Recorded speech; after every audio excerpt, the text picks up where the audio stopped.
At Christmas, my sister's kid pointed at my son and said, "Grandma says you're just the helps kid." Everyone laughed. I took my boy's hand and left. That night, I canceled every utility auto payment. At 8 a.m., my dad texted, "The lights are out. What did you do?" I replied, "This is just the beginning." The words came out of my nephew's mouth at 4:23 p.m. on Christmas Day. We were in my parents' living room. 27 people, extended family, the smell of ham and pine, wrapping paper scattered across the floor. My 7-year-old son, Marcus, was showing his cousin Nathan, also 7, the Lego set Santa had brought him. Nathan looked at Marcus, then at me, then back at Marcus. "Grandma says you're just the helps kid." The room went silent for exactly 2 seconds. Then everyone laughed. My mother, my father, my sister Rebecca, her husband Derek, all of them, laughing, like it was the punchline to a joke I hadn't heard. Marcus's face crumbled. His eyes went wide, confused, hurt. He looked at me. I took his hand. "We're leaving. Jessica, come on," my mother said, still smiling. "It was just a joke, just a joke." I didn't respond, just walked to the door, Marcus's hand in mine, grabbed our coats, walked out into the cold December air. Behind us, I heard my father. "Oh, for God's sake, she's so sensitive." More laughter. I buckled Marcus into his car seat. His face was wet with tears. "Mommy, what does that mean? The helps kid?" "Nothing, baby. It means nothing." "But Grandma said—" Grandma was wrong. I drove home in silence, Marcus crying quietly in the back seat. I'd been funding my parents' lives for 3 years, 2 months, and 8 days when that Christmas happened. It started in October 2020. My father's contracting business collapsed during COVID. Commercial construction stopped. His contracts evaporated. His crew got laid off. He was 61. My mother was 59. They'd been comfortable. Not rich, but stable. 3-bedroom house in Arlington, Virginia. 2 cars. Retirement accounts. Then it all fell apart. Dad called me on a Tuesday. "Jessica, we need to talk." I drove over that evening. Found them at the kitchen table. Bills spread out. Calculator. Stress radiating off them like heat. "We're 3 months behind on utilities," Dad said. No preamble. "Electric company is threatening shutoff. Gas too. We owe $2,400. What about your savings?" "Gone. Used it to keep the business afloat before we accepted it was over." My mother's voice was quiet. "We're drowning, Jessica." I was a nurse practitioner at Virginia Hospital Center. Made $83,000 a year. Good money. Owned my own 3-bedroom townhouse in Falls Church. Bought it with the life insurance money when Marcus's father died in a motorcycle accident when I was 6 months pregnant. I was comfortable. Not rich, but comfortable. "I'll cover the utilities," I said. "Jessica, that's too much. It's temporary, right? Just until you get back on your feet?" "Of course. Just a few months. 6 at most." I started paying their utilities in November 2020. Electric, gas, water, internet. 2 cell phones. Average monthly cost, $847. By March 2021,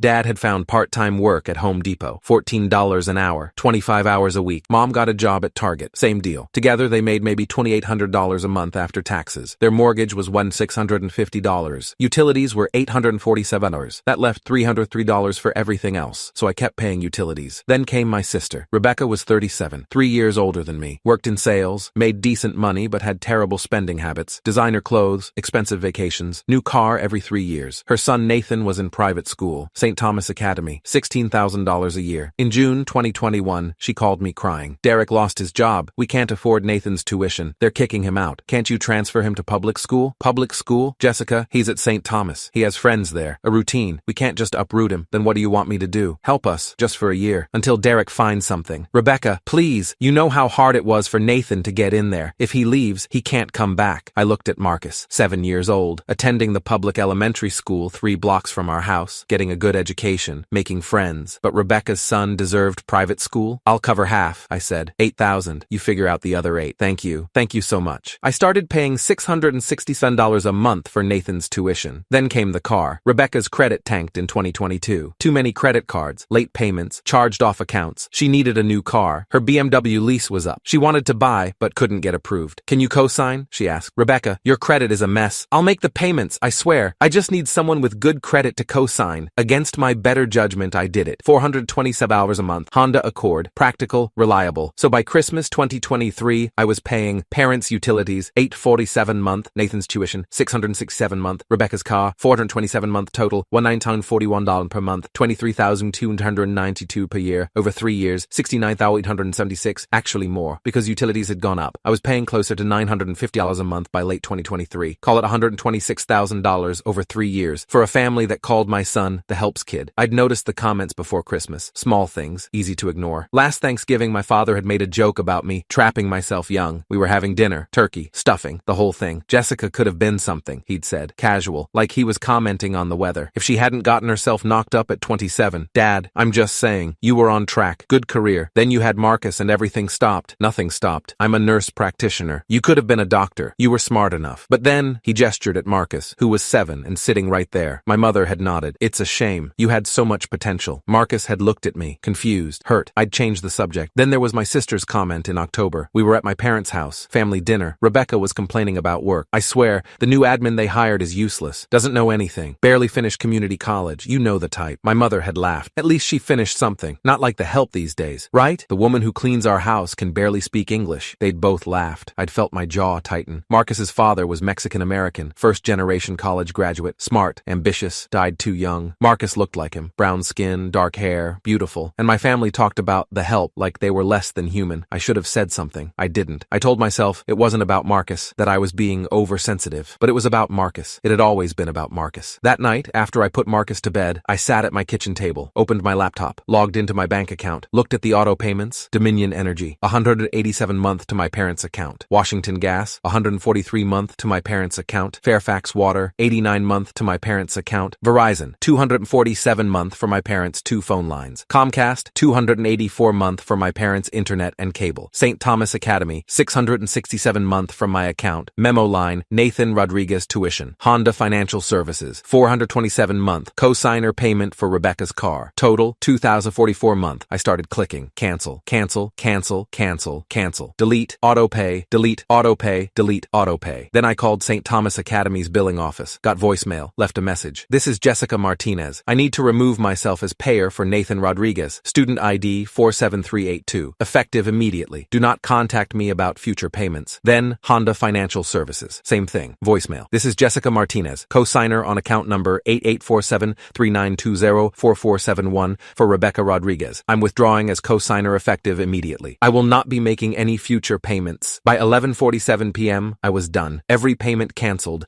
every auto transfer deleted, every obligation severed. I closed my laptop, went to bed, slept better than I had in 3 years. My phone buzzed at 8:03 a.m. the next morning. Dad, the lights are out. Power company says our account is past due. What did you do? I typed out a response. This is just the beginning. Dad, what are you talking about? Me. Check your gas, your water, your internet, your phone. 3 minutes passed. He called. I declined. My mother called. Declined. Rebecca called. Declined. At 8:47 a.m., Rebecca left a voicemail. I listened to it on speaker while making coffee. You petty bitch. Nathan's school called. They said you removed yourself as payer. His tuition is due in 3 days. My car payment bounced. Honda called. What the hell is wrong with you? I saved the voicemail. Then texted back. Ask your son what grandma told him to say to mine. No response. At 9:34 a.m., my father was pounding on my door. I'd expected this. Opened it. Didn't let him in. You can't just cut us off. His face was red, angry. Watch me. We had an agreement to help temporarily. 3 years isn't temporary. We still need help. Then you shouldn't have let your grandson humiliate mine. That was harmless. Kids say things. Kids repeat what adults teach them. Mom taught him that Marcus is trash, that I'm the help because I had a child at 27 with a Mexican man. His face shifted. Uncomfortable now. That's not, we never said, yes, you did. You've been saying it for years, just not to my face. You're overreacting. I'm protecting my son. My mother's car screeched into the driveway behind him. She got out, stormed over. The power company wants $800 to turn it back on. $800, Jessica. Not my problem. We're your parents. And he's my son,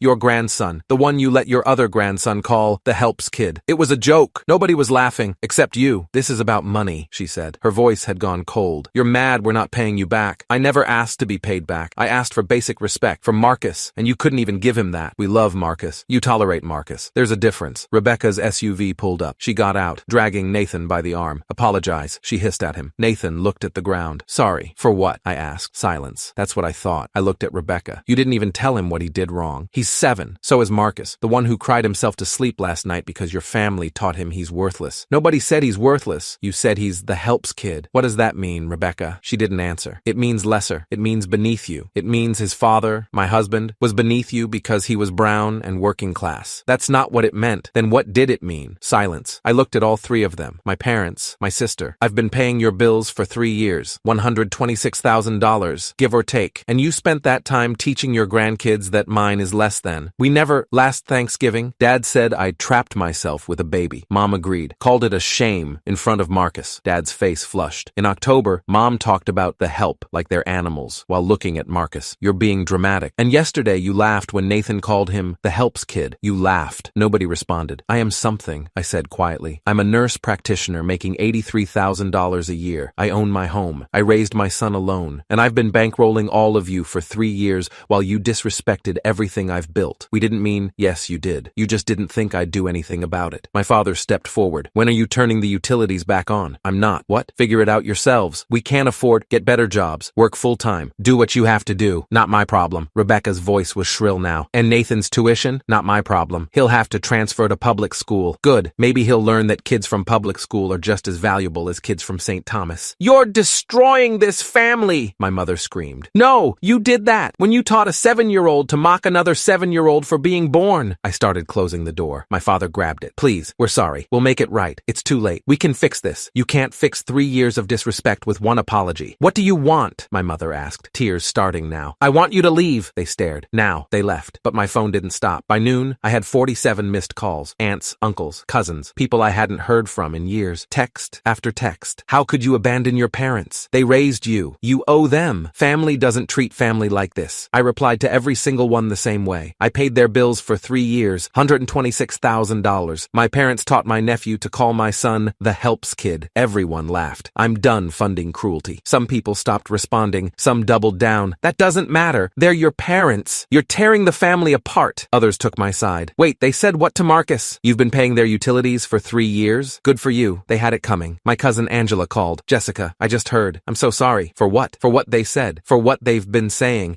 I didn't realize I should have said something. You knew? Everyone knew. Your mom makes comments all the time about Marcus, about his dad, about you having a kid too young with the wrong person. I thought you knew. My chest tightened. Everyone knew? Yeah, I'm sorry. I should have told you. I hung up, sat on my couch. Marcus was at school, wouldn't be home until 3:15. I had 3 hours to process the fact that my entire extended family had been mocking my son behind my back for years. At 2:47 p.m., my phone rang. Unknown number. I answered. Hello, Ms. Martinez? This is Caroline Fletcher from St. Thomas Academy. I'm calling regarding Nathan Rodriguez's tuition account. I left a voicemail. I'm no longer paying. Yes, we received that. However, spring semester tuition is due in 5 days, January 2nd. That's $8,000. If payment isn't received, Nathan won't be able to attend. That's between you and his parents. Ms. Martinez, Nathan is in the middle of the school year. Pulling him out now would be very disruptive. Not my problem. I'm not his parent. I'm not responsible for his education. But you've been paying for 3 years as a favor. The favor is over. I see. Well, I'll need to contact his parents directly then. Good luck. I hung up. At 4:18 p.m., Honda Financial Services called. Ms. Martinez, this is Troy Watkins from Honda Financial. I'm calling about account 8847-3920-4471. You're listed as cosigner. I'm removing myself as cosigner. That's not possible without refinancing the loan or paying it off. Then repossess the car. Pause. Ma'am, if payments stop, we will repossess the vehicle. But it will severely impact both your credit and the primary borrower's credit. I don't care. I'm not making any more payments. Can I ask why? Personal reasons. My sister can refinance or she can lose the car. That's her choice. I'll note this in the account. Thank you for calling. My parents' power stayed off for 2 weeks. I know because my mother called from different numbers, friends' phones, neighbors, leaving increasingly desperate voicemails. Please, it's freezing. We have no heat. Your father has a heart condition. He needs his CPAP machine. Fine, you win. We're sorry. Please turn the power back on. I didn't respond. On January 3rd, Rebecca's car was repossessed from the St. Thomas parking lot. Nathan texted Marcus. They had phones now, apparently. My mom says your mom is a bitch. Marcus showed me. I took his phone, blocked Nathan's number. Am I? Marcus asked quietly. The helps kid? No, baby. You're my kid. My smart, kind, wonderful kid. But Grandma said Grandma was wrong and cruel, and she's not in our lives anymore. Good, he said. On January 15th, I got a call from Adult Protective Services. Ms. Martinez, this is Diane Chen from Fairfax County APS. We received a report that you're financially exploiting your elderly parents. My stomach dropped. What? Your parents filed a complaint. They say you've been taking money from their accounts